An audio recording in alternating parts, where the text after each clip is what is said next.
Jurnal Refleksi Dwi Mingguan Modul 2.1 menggunakan model 4C, Connection, Challenge, Konsep, Change oleh Galih Wahyudi SPD, CGP Angkatan 9 Kabupaten Grobogan. Apa itu refleksi model 4C? Connection.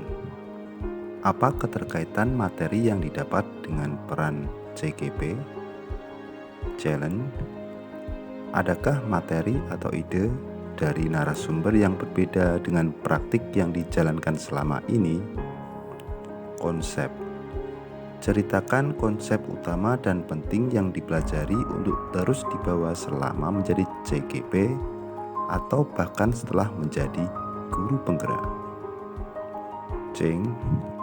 Apa perubahan yang ingin dilakukan setelah mendapat materi ini?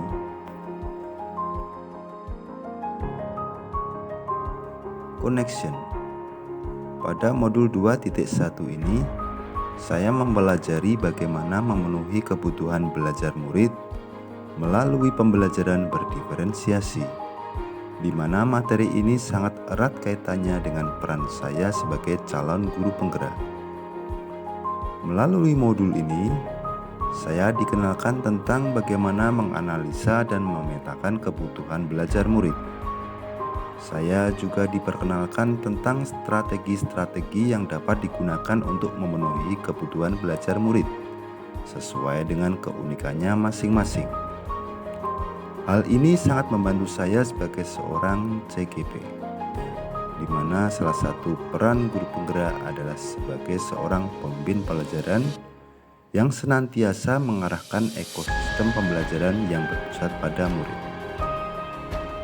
Di samping itu, dalam implementasi pembelajaran berdiferensiasi di kelas, saya dapat mengembangkan nilai-nilai guru penggerak yang saya miliki, yakni mandiri, reflektif, kolaboratif, inovatif, serta berpihak pada murid.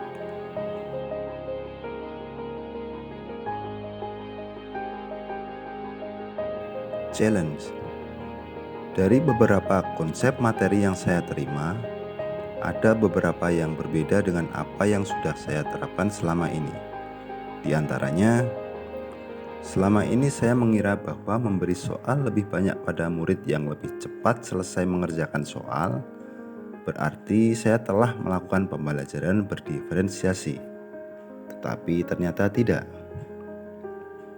Saya mengira bahwa mengelompokkan murid berdasarkan tingkat kecerdasannya dan memberi treatment berbeda sesuai tingkat kecerdasan adalah pembelajaran berdiferensiasi.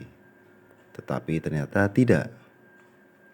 Saya mengira bahwa melakukan pembelajaran berdiferensiasi berarti saya harus menyiapkan beberapa rencana pembelajaran untuk memenuhi kebutuhan belajar murid. Tetapi ternyata tidak.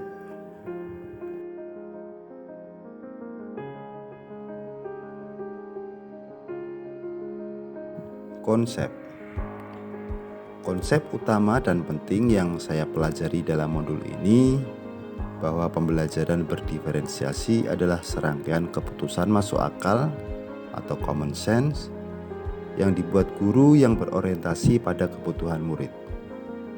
Keputusan-keputusan yang dibuat tersebut adalah yang terkait dengan yang pertama, tujuan pembelajaran yang didefinisikan secara jelas. Yang kedua, guru menanggapi atau merespon kebutuhan belajar muridnya dengan menerapkan strategi pembelajaran berdiferensiasi konten, proses, dan produk. Yang ketiga, penciptaan lingkungan belajar yang mengundang murid untuk belajar. Yang keempat, manajemen kelas yang efektif. Dan yang terakhir, penilaian berkelanjutan.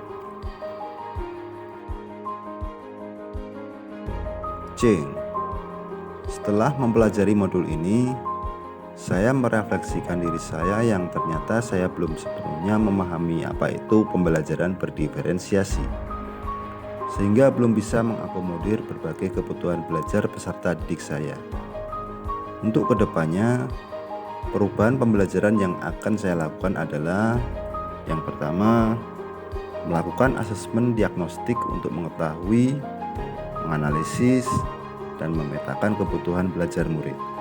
Yang kedua, melaksanakan pembelajaran berdiferensiasi menggunakan strategi diferensiasi konten, proses, dan penilaian sehingga mampu mengakomodir berbagai kebutuhan belajar peserta didik. Yang ketiga, menciptakan lingkungan belajar yang aman dan nyaman. Yang keempat, melakukan manajemen kelas yang efektif. Dan yang terakhir, melaksanakan penilaian yang berkelanjutan.